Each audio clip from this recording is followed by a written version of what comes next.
welcome to the Nerd Show here on 1190 AM.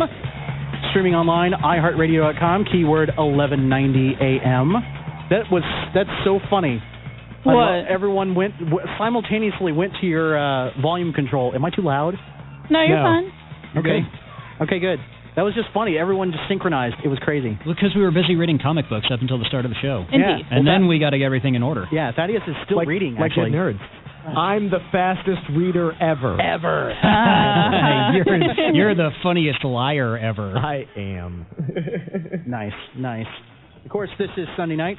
Welcome to the Nerd Show, and let's go ahead and get started with some nerd news. So much nerd news today. There's a lot of it. You know, joining us in the studio tonight is, we have a bit of a treat here. We've got both of our oracles here in the studio with us.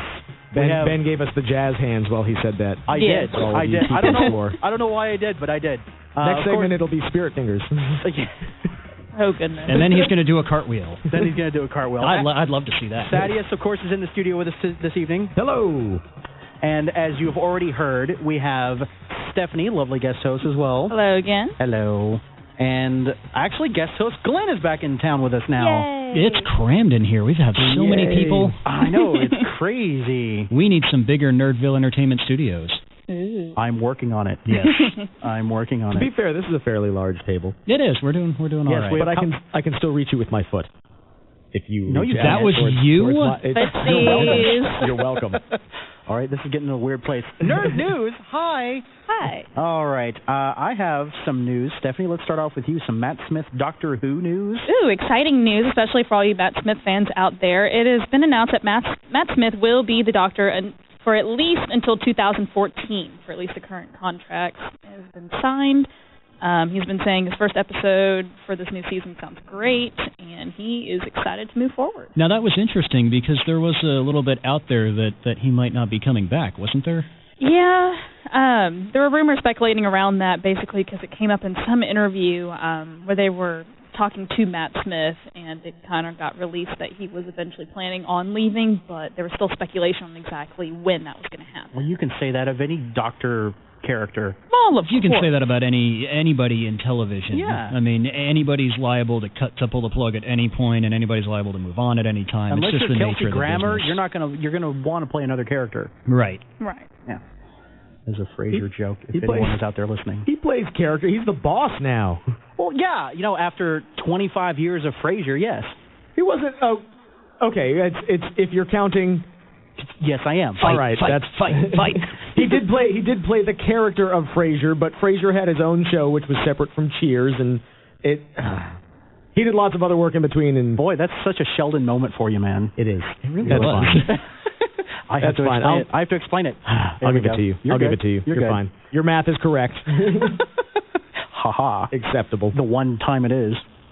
All right, who's got the Avengers release? Glenn, is that you? Yes.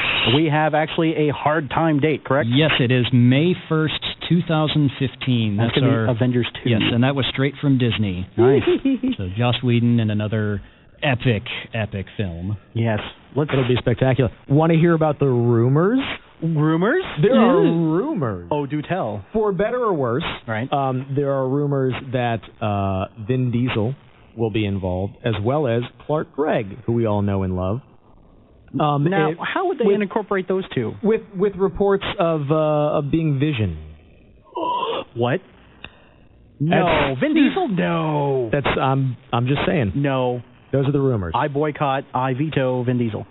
He's a good actor. He just Chronicles of Riddick was unnecessary. But, Were all of the Fast and the Furious movies really necessary? Either? No. Just throwing that out there. I'm okay. Look at how it's.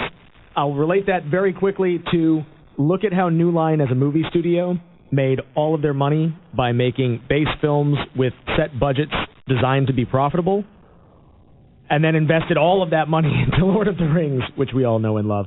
Yeah, I guess that's as solid a business model as you can get. Sometimes, the first Fast and the Furious was okay for what it was, sure. And then you keep making them because the kids keep paying to see them, and then you bank the money and invest it in, something better. What did they have, like 5 of them? I don't know. John Singleton did like the second one. Second or third. Yeah, because there was second one. Fast and Furious, then Too Fast, Too Furious. I lose count. There's too many. Tokyo Drift, and then there was like a motorcycle one. Then there's like 4, and then there's... Next they're going to do like land speeders and ATVs. The Utah... Go-karts. The Salt Flats of Utah. Yeah. I mean, how far can you go with that? I guess as far as the bank will take you. So Vin Diesel in Avengers. Yeah. So Vin Diesel is obviously he's a noted action star. Sure. If you're into that, I believe as an actor he is capable of very good work. Pitch Black was brilliant. Never saw it. He kind of does. He's one of those guys that just like Stallone and Schwarzenegger for the most part. Like he's mostly the same character all the time. Yes, but I think what we call typecasting. But I think in an Avengers movie, with Josh's words and Josh's direction behind it, I think he's a capable enough actor. He's not skinny enough to be the Vision. I'm sorry, he isn't. He could slim down. You never know. You never know. Look at what Christian Bale did between Batman and The Machinist. He was like nearly died. So maybe he just won't eat for a few months and. Yeah, because that'll go over well. Slim down. Right. And if I may, Ben, speaking of action stars and Avengers-related news, we saw a story. Robert Downey Jr. had a minor injury on Thursday while filming an action scene in Iron Man 3. I had heard about this. They halted production, didn't they? Yes, Disney released a statement. They said, while performing a stunt on the set of Iron Man 3, Robert Downey Jr. sustained an injury to his foot. There will be a short delay in production while he recuperates. Good Lord. So what I've seen was their original release date was April 24th, 2013, and they've pushed that back to May 3rd now. No, so it's not too terribly bad. Not too bad, but right. I mean, for a small pause in principal photography, though, to have the release date pushed back, I guess that's kind of a big deal. Honestly, it probably has a little bit more to do with there's some other things behind the scenes. Because I know there's been other interviews where Jon Favreau's talked about, for the first one of almost anything in the world of film, it's like you have all the time previous to making it. And then as soon as you start getting into sequel territory, that's when the studios are like, all right, your release date is then. And you don't have a script, and you don't know what you're doing. You just know that you have to have it done by April. Well, I think with the sheer amount of money that these things are making, they're like, yeah, sure, whatever you need to do. Yeah, I mean, that's part of how it's justified. But, I mean, from a creative standpoint, it gets really scary when somebody's just like, it's due here. You're like, what? And that also brings up the fact that there's then an expectation where you have to top the original. Right. Like Disney's coming in and saying, okay, Joss, you did an awesome job with Avengers. Now do better. Yeah, no pressure. Yeah, really. I think Josh can pull it out. I think he can. If anyone can. I think he will. And I think he's been in the business long enough to know that instead of getting overwhelmed by that pressure, you just go and you make another movie. And just if your approach is to try and make the best project possible every time, then, I mean, it's like a little Cub Scout motto. Yeah.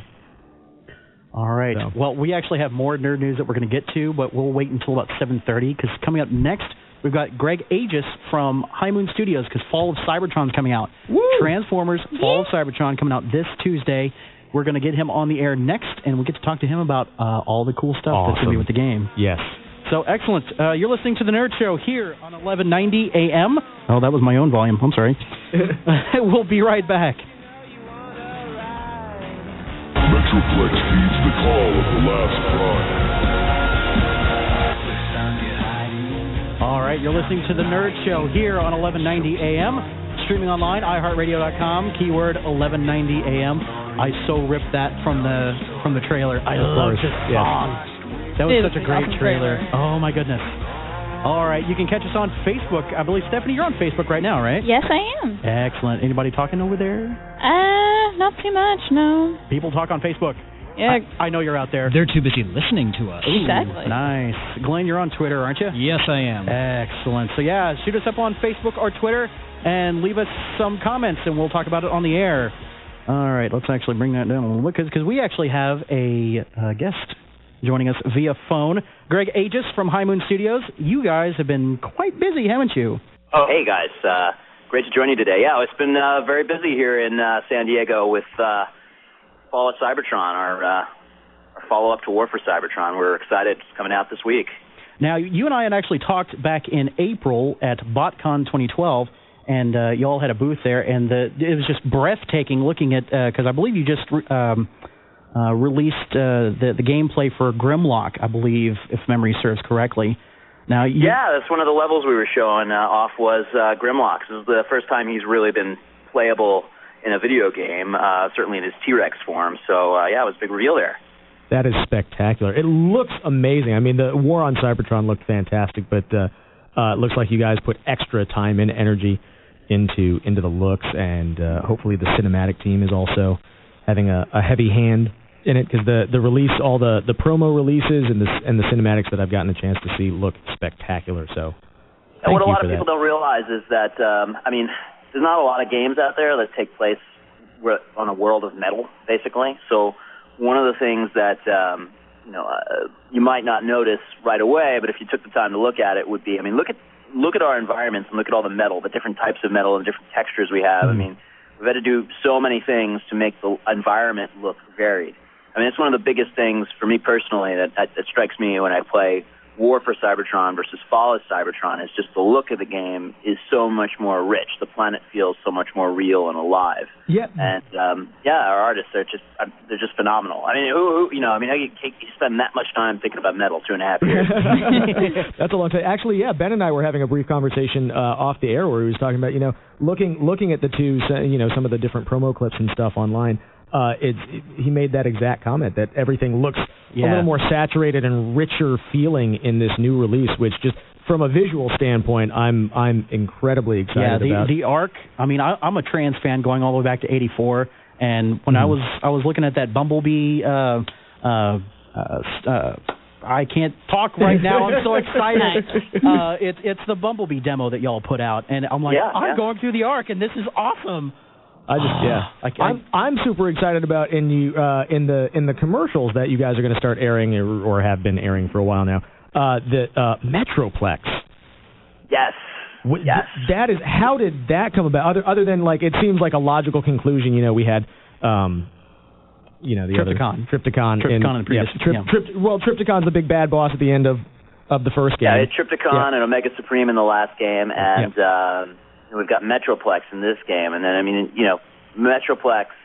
Just in terms of just speaking specifically about him in terms of a game asset, how much bigger he is than the asset we had to build for Omega Supreme. He's more than 4 times the size, so he's gigantic. He is a city-sized transformer, and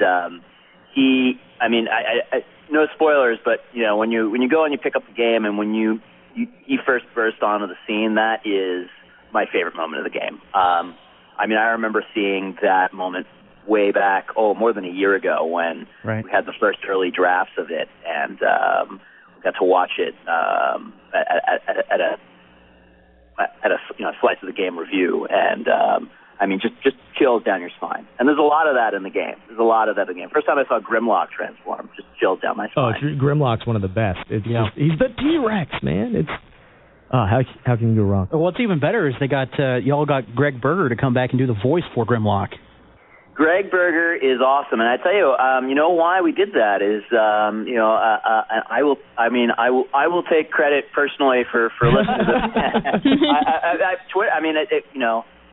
We got a bunch of tweets one day from our community. We have a fantastic community. Transformers fans are so amazing in their appreciation for the franchise and how they've kept it alive for almost 30 years. It's fantastic.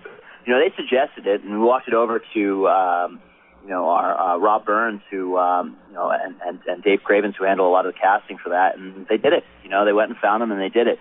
We actually had him out at Comic-Con this year. He was on a panel with Peter Cullen and Nolan North, and the guy's hilarious. He is Grimlock. He still got the voice, and he had the every time he went into the voice, we had a room with about 1,000 people in it, and the whole place was clapping every time. Well, it's like going into the Q&A for Peter Cullen back here at BotCon. I'm like, every time he goes into the Optimus voice, we're all like, it's so awesome. Ben is doing that in the studio right now for the entire interview. I'm standing up. I'm geeking out. I'm moving around. The spirit fingers, Ben. The spirit fingers. Doing a little dance over there. Yes, I am. Yeah. My favorite moment of working on this game is I got to actually share a drink with Peter Cullen at BotCon. That is spectacular. Yeah. Well, you were there, and he had that Hall of Fame event. But before he rolled out to that Hall of Fame event, I happened to run into him at a bar after I'd already met him briefly at our booth. And he talked. He is just nothing short of a wonderful man, and he loves the character and he loves the fans. He is Optimus Prime. Absolutely. So drink with Peter Cullen. Check that off the bucket list. I didn't even dare put that on the bucket list. The bar really high. Who would think that would even be a possibility in the cards? Amazing how lucky you can get sometimes. Well, that's it. Well, speaking of lucky and things that, sort of semi-impossible dreams coming true, aside from the fact that this is your second Transformers property that you guys get to deal with, you guys also work with Hasbro. Like, this game becomes part of the official canon, doesn't it? Like, you guys are responsible in part for some of the toy line, like the design of the characters. Hasbro is working on. We enter into rarefied territory when it comes to licensed video games at High Moon, and first of all, because it's we're a licensed, and you really have to go out there and spread the message. This is a really great game. Obviously I'm tremendously biased, but this is a fantastic game. I know a lot of licensed games aren't, but this one is. And then second, we don't milk a license, right? We're not feeding off a license. We're actually injecting canon into the license. This is backstory that is in Hasbro's canon. This is real, and it conforms to where they're going with the franchise. And you can actually see them, working with us on what they do. Look at the huge toy line they're putting out, or look at how some of the stuff that we do. Then we might wind up seeing as inspiration for what happens in Prime and vice versa.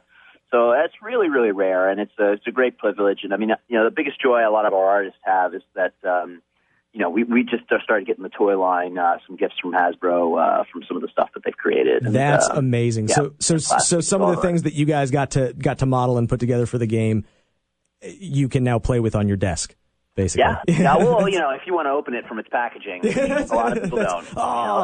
The conundrum. A lot of people don't. That's so cool. So what are you most excited about other than finally getting to release the game onto the world? Like, what is your most exciting sort of anticipatory moment for this? I'm hoping, we certainly got a lot of attention on this game, but, for me, I'm hoping that people start talking about this game as the big hit this year that nobody saw coming. Obviously, there's a lot of big franchises out there that, will and deserve to, be in a lot of people's game consoles. But I think this is one of those too. And, kind of like, something like a Batman Arkham Asylum and Arkham City is able to do with that franchise. I hope we can continue to do this with Fall of Cybertron. I think we got a long way there with War for Cybertron. I think this game is even better. Transformers is a really, really challenging license to work with because you have robots that can change form every time you're on a planet that's not like anything else. It has all sorts of challenges, and I think we've had so much time now working with this license that we've really hit it. And the breadth of excellence that's in this game, I think it deserves to be a breakout hit for the franchise. So that's what I'm most excited to see. So. Fan reaction to the demo has been fantastic, and hopefully the full game confidence is going to be the same. Talking about gameplay there for a second, because you were talking about changing forms, and I'm amazed how effortless it is when you're in the multiplayer mode, because you get to you're going between modes pretty fast, and it's very seamless when you get the hang of it. That's the thing about Transformers. That makes it different. Obviously, is transforming. And if you take a multiplayer or single player in the areas where you're able to transform, and in a lot of other games, you can get into a vehicle, right? But you can't do it fluidly. You are the vehicle in Transformers, and that makes a huge gameplay difference. And if you think about a lot of other shooters where you do get into a vehicle, well, then you're going to go into a space that is specifically designed to be in that, where you're specifically designed to be in that vehicle form, that the game designer wants you to be in that vehicle form. Right. In our multiplayer, we've set up jungle gyms.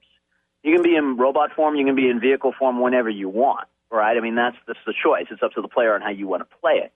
And that's what he really nailed in the multiplayer here, and then also in a lot of areas of the single player. I mean, my favorite level, it's at the end of when you're going to roll into after the demo area of Vortex. Right. You're going into this giant open space. It's one of the largest spaces we could fit into the Unreal Engine. I mean, it's just the area that loads up is huge. Nice. And how you go about taking out the enemies in that area, really, really up to you. You can go full robot, you can go helicopter, dynamically change between both. It's really great. And no other game does that. Well, that's awesome. Well, I mean, no other game is Transformers either, so that's that's for sure. That's the beauty of it. Now, was there anything? Obviously, making games is a huge challenge, and you talked about the challenges a little bit. Was there anything easier about doing it the second time around? Lessons that you guys learned from the first one, or what were some of the bigger challenges facing you guys here on round 2 versus making it the first time for War on Cybertron? Yeah, I think that we had to make some choices early on to take this a little bit a different direction. Not to say that those were wrong choices in War for Cybertron, but we wanted to do things a little differently here that we would think is a more appealing game overall. So particularly War for Cybertron had single-player co-op. Fall of Cybertron, really a much more focused single-player experience. You're going through, it's a much more cinematic experience. It's about that, turn off the lights and play by yourself moment through the single-player campaign, at least. That's awesome. Still have co-op and escalation, but, ultimately, if you want to have characters like Grimlock, Bruticus, Metroplex, if you want to have these characters in there, you need that as that doesn't allow for co-op game. Right, yeah, you got to be able to focus, yeah. So, we want to add all these things and do things that haven't been done before, but at the same token, you have to go a slightly different direction than what was done before. So, it's very, Matt Teague, our game director, I mean, when the project's, starting out, he's got the heavy task of looking and figuring out where the game's going to go, what we're going to do differently, what we learned from the last game. And how we apply that. And it's not an easy job, but I think I'm confident that he nailed it this time. And this is just a fantastic game. Yeah, it looks spectacular. I would have to say so. Actually, I've been reading online that this is supposed to be the most anticipated game of 2012. What are your thoughts on that? I think we have a ton of War for Cybertron fans out there that know that, hey, because I think with War for Cybertron, the challenge we had is we had to go out and prove that, yes, Transformers can be a good game, that this is, it's going to be worth your money. And I think with Fall of Cybertron, we're out to show how great they can be. So, we've gone out, we announced the game all the way back in October of last year, which is a lot earlier than we announced War. We've been talking about it for a long time because we had a lot to talk about. We've certainly built up a good army, a large army of people who have been following the game very loyally for a long period of time, and excited for them to get the game. I would even go as far as to say that the Transformers universe has almost as much depth, if not more depth, than, let's say, Star Wars or even Lord of the Rings. It just takes someone to develop it. And you guys Absolutely. are certainly up there. That's the thing, yeah. I totally agree. Thank you for that. It does. It really has a lot of depth and so many different characters, too. And, that's one of the challenges. One of the things that I think we did best with the game, and people are most excited about is, everybody, you talk to 10 different Transformers fans and you ask them what their favorite Transformer is, you're probably going to get 10 different answers or close to it. And so, it's not like you can build the game around just Optimus Prime or Grimlock. You got to have an experience somewhere in there for that player that likes Bumblebee or, Cliffjumper. So what we've done with this game is you've got so much gameplay variety. You're going to play so many different characters. I mean, no game has ever had a more complete cast of Transformers characters in it. I can say that, and I'm also very confident that this will be the most critically acclaimed Transformers game ever to date. So I agree. I think it's a lot of excitement. Well, I certainly know where I'm going to be Monday night, Tuesday morning. That's for sure. All right, Gregg, thank you very much. Gregg Agius with High Moon Studios from San Diego. Thank you very much for coming on the air with us. It's going to be Transformers Fall of Cybertron coming out this Tuesday. Go and pick it up because we'll make fun of you if you don't. Indeed. It's good stuff. All right. Thank you, sir. Pretty much. Hey, great to be on the show, guys. Fantastic job. Thank you. Thank you. Thank you. Thank you. All right. Sorry, I'm having to do this kind of on the fly. Here we go. All right, you're listening to the Nerd Show here on 1190 AM. We will be... Hold Hold on. I have to stretch across the studio. One moment. Ben is doing gymnastics. Get those calisthenics in. I'm trying. It's horrible. Stick the landing. All right, here we go. And there we go. There's our outro music. That's right. Time to pay the bills. I nailed the dismount right there. All right, you're listening to The Nerd Show here on 1190 AM. Next up, we will visit more nerd news since we didn't get to it. We have too much nerd news to talk about. Way too much. Is that a problem? So much going on. No. Okay. No, it's never a problem. Big thanks to Gregg, of course, and we will be talking to him next month, hopefully with Deadpool coming out. Oh, sweet. Yes. If you haven't seen the Deadpool trailer, go see it. It's insane and crazy and awesome. All right, you're listening to The Nerd Show here on 1190 AM. We will be right back. You're listening to The Nerd Show on 1190 AM. The system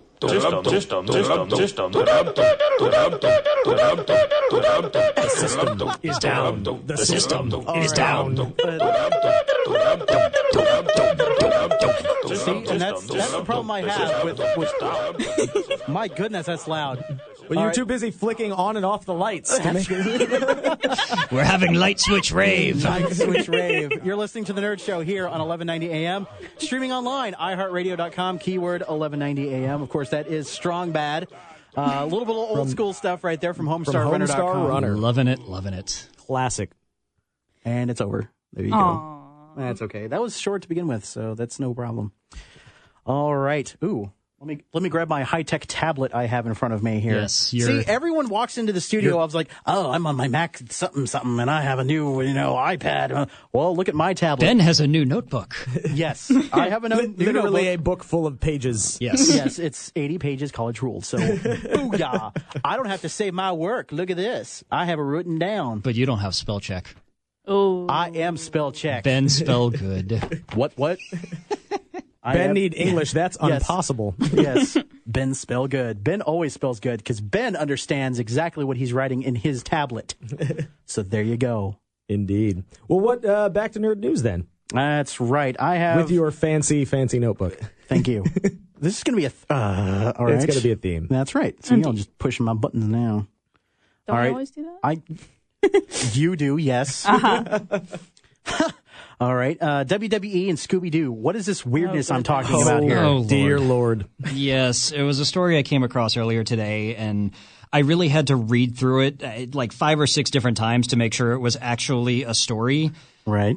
So apparently WWE, if you don't know, World Wrestling Entertainment, what used to be the World Wrestling Federation before they got into some legal They got issue sued by WWF, by the World Wildlife Fund. Yes, which has been around much longer. Different story. But so Warner Brothers and WWE are teaming up to co-produce a Scooby-Doo animated feature that involves a mystery at WrestleMania. Ooh. So they thought it kind of made sense because, in Scooby-Doo, you always wind up unmasking someone. And I would have gotten away with it if it wasn't for you kids. Meddling kids. Yes, meddling kids. So, a lot of wrestlers wear masks, so they figured that makes sense. But pegged to make appearances in this film include Triple H, John Cena, Kane, The Miz, Brodus Clay, AJ, as well as WWE Chairman and CEO Vince McMahon. They will lend their voices and appear in animated form in the film. And okay, other than Vince McMahon and Triple H, I don't know who any of those people are. You beat me there. I didn't know any of them. Yeah, I know John Cena and Kane. John Cena's been doing some action films for the last several years. He's been around for a few years. Kane's been around since like the late 90s. Yeah. And that was kind of back when I was a little more into pro wrestling. I think I fell out of pro wrestling about 1989. I fell out of pro wrestling probably when I discovered women. Oh, that works too. Yeah. You're happily married, by the way. Yes, I am. You're happily married. Hi, Alexa. Which my wife, God bless her, actually went to a WWE show with me a few years ago. Really? Yeah, you guys have gone. It was a fun time, but whatever. I'm not holding my breath for this being an amazing movie. It's like Scooby-Doo and the Harlem Globetrotters, man. Is it? I mean, is it kind really, of, but kind not. of? Okay, you know how we were just talking to Greg I don't about think it'll be as cool. Some people, some people get licenses and just milk the licenses for all they're worth, and that is not the fact with Transformers. I think this is the example of how not to do it right here with with Scooby-Doo plus WWE. I don't know. I guess whatever doesn't make a whole lot of sense. That's right. Maybe this is the money that they're milking to, put into a bigger project. Like we were talking about earlier with New Line. I think they're really just trying to keep it alive. Yeah, I think they're just grasping for strings at this point. I would agree.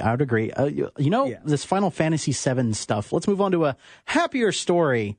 Yes. What is this Final Fantasy news you have? Oh, it's glorious. Well, Final Fantasy VII was always considered a classic, and big news is, drumroll please. Exactly. It is now available for the PC for a low price of $10. Nice. Which is very nice. Is that downloadable, or you can go get it at a store, or what? It looks like you could do both. Yes. I'm not sure. Yeah, I think I would guess they're doing both nowadays. Well, that's what I would assume. Okay. And the ads for it are all over the place. I saw it on Facebook today and other random miscellaneous gaming websites. And guess what? Offering it to download is cheaper than printing off copies of DVDs. No, I want them to make the horrible business decision of printing something that's only $10. Yes. Oh, I take that back. I'm sorry. It says we're really pleased to offer a downloadable PC version. Okay, so I guess it's only for downloadable. All right. I can never get that stuff to work anyway. Don't. Download it. No, I was like, don't make fun of my computer. Okay. Buy more RAM. Hey, my computer is older than yours. Yeah. All right. Whatever. All right. Mass Effect 3 DLC Leviathan. They actually have a release date now? Yes, I am so excited. I've already pre-ordered my copy, and there we go. It will be available for August 28th for the PS3, Xbox, and PC, and will be available in Europe on the 29th. I am so excited. I'm looking so much forward to this DLC content. Apparently there's rumors that you can also play underwater, so that's going to be exciting. What have you named your car? The Normandy. See? She is such a Mass Effect fan. You actually texted me earlier today saying, I'm playing Mass Effect 1, and it's awesome. Yes, I'm replaying them all over again. Yeah, I saw you post on Facebook that you're playing them all. No, that was actually my Twitter, but yes. Oh, that was your Twitter. Sorry. Nice. It's all good. But yes, apparently the story of Leviathan is it's a mysterious being rumored to be powerful enough to destroy a Reaper, which, if you played the Mass Effect series, that's pretty darn powerful. Those Leviathans, they're real big. Yeah. Release the Kraken! Pretty much, yes. Wrong movie. Oh, I'm sorry. I'm mixing my franchises Yes, again. you are. Yes, you are. Yes, indeed. But release the Kraken! Unleash the Leviathan! It doesn't roll off the tongue the same way. But the Leviathan will be released on the 29th. So there we go. We'll all be good. Well, we know where Stephanie's going to be that weekend. Yep. Anime Fest. Oh, my God. That's where she'll be. Oh, see, you've got a conflict now. I can do both. Oh, okay. When I get back from Anime Fest, I can get my game on. It's all good. Okay. Just effective time management. Exactly. That's all I say. You got some John Barrowman news, too, don't you? Yes, I do. John. You said that all too weird. You're a little too excited about this. John Barrowman. Stephanie's in her happy place. I am. He's no David Tennant, but it's okay. I mean, who is? Except That's true. for David Tennant. No pun intended. Right. There we go. I see what you did there. Wah, wah. Nice. So rumor has it that John Barrowman will actually be starring, well, I don't know about starring, but will be in the actual Arrow TV show that the CW is in production on. Yeah, it's about Green Arrow. That is correct. Yes. So it hasn't been released of who he'll be playing. Captain Jack. He'll be Captain Jack. That'd be awesome. He's always if Captain somehow Jack. In there. He's always Captain Jack. Well, at least we know that he won't die. There you go. Oh, nice. There you go. I like that. Mm-hmm. And more gaming news. You've got Legend of Korra news as well. That's not really gaming as it is anime. Oh, well, let's move on then. Oh, no, let's talk about it. Okay, we're good. You just made all my friends very upset by saying that. Don't give me that look. I'm sorry for all you anime fans. I apologize. Yes. So Avatar fans and not the movie Avatar, Thank obviously. You. Yes. Yeah. The anime Avatar. Right. And The Legend of Korra. There are rumors that it's going to be made into a movie. And it is being Paramount that is going to be putting it on. So... Thaddeus, you're our movie person. Who put out The Last Airbender? The director? No, the studio. The animated series or the live action? The live action. The live action. I believe Paramount. Oh. Or no. Really? That would not be good for Legend of Korra then. Well, it depends upon the director, I guess. Well, no, it's the live action was put out by M. Night Shyamalan in a unfortunate circumstance. He tries so hard, and I wish he would just do things. He's trying so hard, but it's just not working. But the animated series was Nickelodeon Studios, who was ultimately owned as part of Viacom. So is that Universal? It was Paramount. Paramount. Oh, nice. All right, we're getting bogged down. Let's move on. Okay. Revamping Final Fantasy XIV. Yeah, because the original MMO for 14 was a huge flop, and, well, kind of had it coming. There was way too many things wrong with it from what I heard, although I didn't get it because I don't have a PC, obviously. But they're remaking it with Final Fantasy XIV. They're calling it A Realm Reborn. So they're saying it's not really a remake, but really, after you read the article, it really is a remake. Right. So it's like DC. Let's be honest. It's like DC saying, we're doing a relaunch. Sort of. Yeah.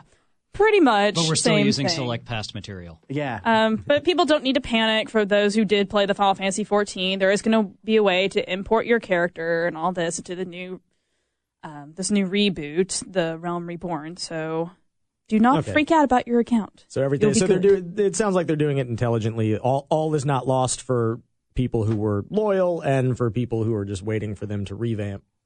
It's coming around the corner. Exactly. Okay. And they're redoing the battle system, which apparently there was a lot of complaints with the original 14. So that'll be good. New combat system, having like Final Fantasy VII's Limit Break. And we're going to break, aren't we? Yes, I need we to are. shut up. That's the music. Yes. No, you're fine. You're fine. We're flowing today. It's great. Is it going back to turn by turn?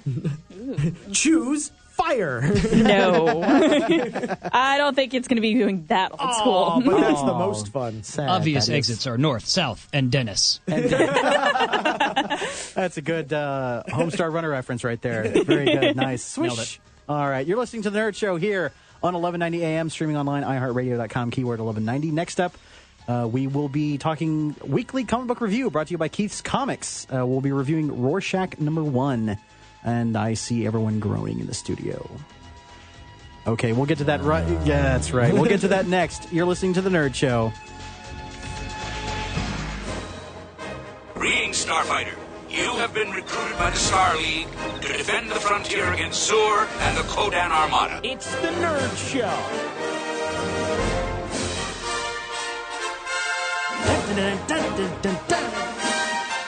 I love the song. It's good stuff. I'm ready to defend the Armada. That's right. You're listening to The Nerd Show here on 1190 AM. I just have to talk in this voice because I got this music behind me. It's great. It's epic. Now we're going to review comic books. That's right. You're Thanks listening to the Nerd. You're listening to The Nerd Show here on 1190 AM, streaming online. iHeartRadio.com. Man, I'm blanking right now. iHeartRadio.com, keyword 1190 AM. Glenn is on Twitter, and he is typing right now. What are you doing over there? I'm navigating. Nice. And Stephanie is doing the same on Facebook. Yes, we actually had a few comments on the Fall of Cybertron. Ooh, so. Do read. Well, Alex gave us a nice little picture of Grimlock. It's kind of funny with a crown on his head. And it says, when he says that he's king, he's king. That's right. That's true. I completely agree, Alex. Yes. Grimlock is by far one. I love me some Optimus Prime, but Grimlock is just a bad mother.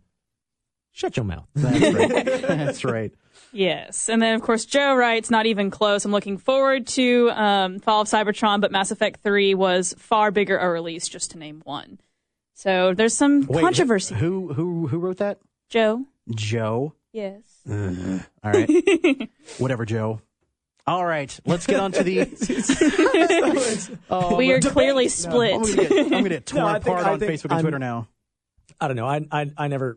Much to Stephanie's chagrin and the chagrin of many other friends. I never really got into Mass Effect 3 because I haven't had lots of time for games. But Mass Effect 3. I understand where you're coming from. Transformers, I wants it. There you go. See? Why can't we live in a peaceful world and want both? I got to wait till Tuesday. That's right. I have to wait until Tuesday. It hurts, Ben. All it right, hurts. Let's get on to this. Hold on, dude. We've got just a little bit more time. All right. All right. The weekly comic book review brought to you by Keith's Comics. Keith's Comics located 5400 East Mockingbird Lane in Dallas. And, of course, you can check out his other locations. You've got More Fun Comics in Denton, and you got More Fun Comics in Lancaster. That's right off the square. And Glenn, you've been up there. Yes, it is. I have. It's a nice little store. Excellent. Nice guys. And, of course, Keith's Comics, North Dallas, Trinity Mills, and Trinity Mills and Midway Road. Man, I'm just getting all sorted. Dude, that's your neighborhood. I know. It's the one we go to all just the got time. you so excited. I can't talk right now. And of course, Sidekick, yay! That's right. Sidekick, located just a few doors down from the North Dallas store. When you go in there and you ask Chris about it, he'll say, yeah, it's right over there. Ben just pointed. Yeah, I just pointed. It works on radio. And he'll also say, give both stores your money. That's right. Yeah. Mm-hmm. As will Cindy, of course, as well. Yes. Cindy's a sweetheart. Yeah, she is. She's awesome. I saw her today, actually. She handed me Rorschach #1, what do you all think of Rorschach #1? Go, Glenn, go. I'm sorry, I'm too busy sleeping through that one. That's oddly fitting because you did a Rorschach grunt right there. That was very nice. Did. Where to start? I mean,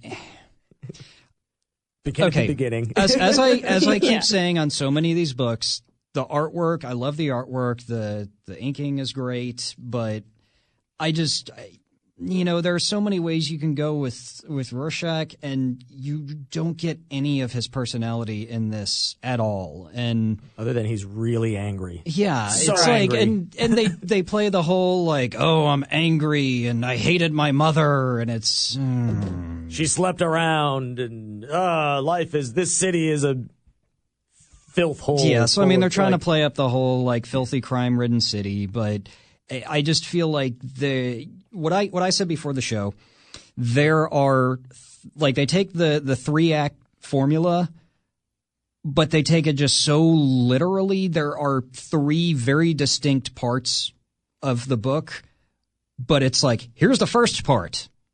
Okay, now here's the second part. Okay, now here's the third part. It doesn't feel like they're really connected.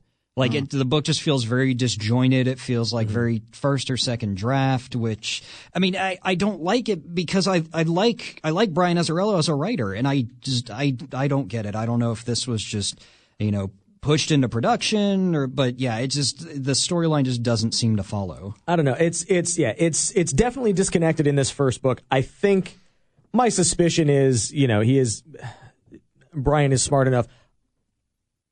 I suspect that they're going to like try and tie it together and have it come together more fluidly over other books. It's frustrating to just have one and be like, well, that happened, and then that happened, and then that happened. So what just happened? What? Who? Why? But I don't know. And they're doing a few things where it just. I don't know. I'm disconnected from the character so far. There's a lot of ways that it could go. I kind of honestly would have been more interested to see it. Okay, first, principally, they shouldn't have made any of these books, but to critique them for what they are.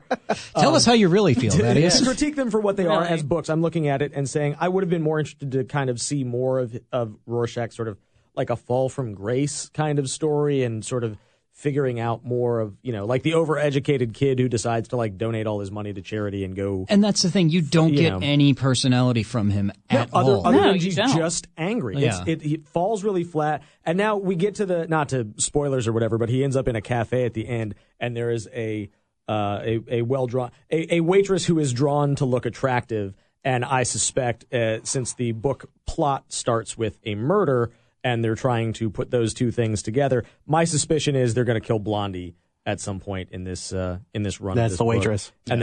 And then that's going to be his extra push to do anger, rage. Yes, to like, extra angry. To extra angry. He's going from angry to angry in a dynamic character arc brought to you by Anger. Anger. Oh joy. So it's just, it's kind of, if you're not reading these books based on principle, then obviously nothing we say is going to make you pick up these books. If you're morbidly curious, take a look. But at this point, I'm more amused, like counting the sort of very adult references in the book to use of whores or implied pornographic elements happening in the background. I would not recommend this for like anything younger than a 14 or 15-year-old. No, well, again, they're rated M. Well, again, like I said, parents, be reasonable. Before you get your kid any comic books or video games or anything, read the ratings. Do a little They're research. there for a reason. Yep. Yes. They're right there on the front of the comic. So it's definitely, but I'm going through here and I'm like, I'm more amused by linking that element of the book up with things like Silk Spectre. There's an insult against a character that is this very...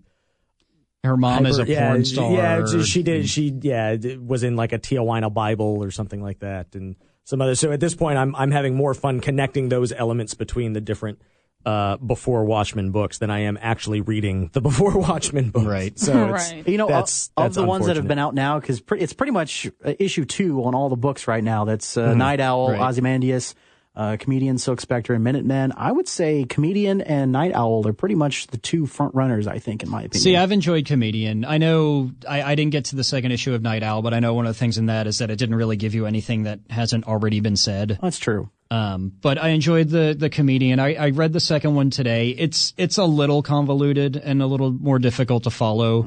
But again, that's Brian Azzarello also, and that's a much better effort, I feel, than Rorschach. Yeah, but, no, it's the Comedian. The first issue of the Comedian, just as a standalone book, was fantastic. What they did with the art, what they did with the the sort of monochromatic shifting of settings and stuff was excellently done. So. Any thoughts from you, Stephanie? Again, boring.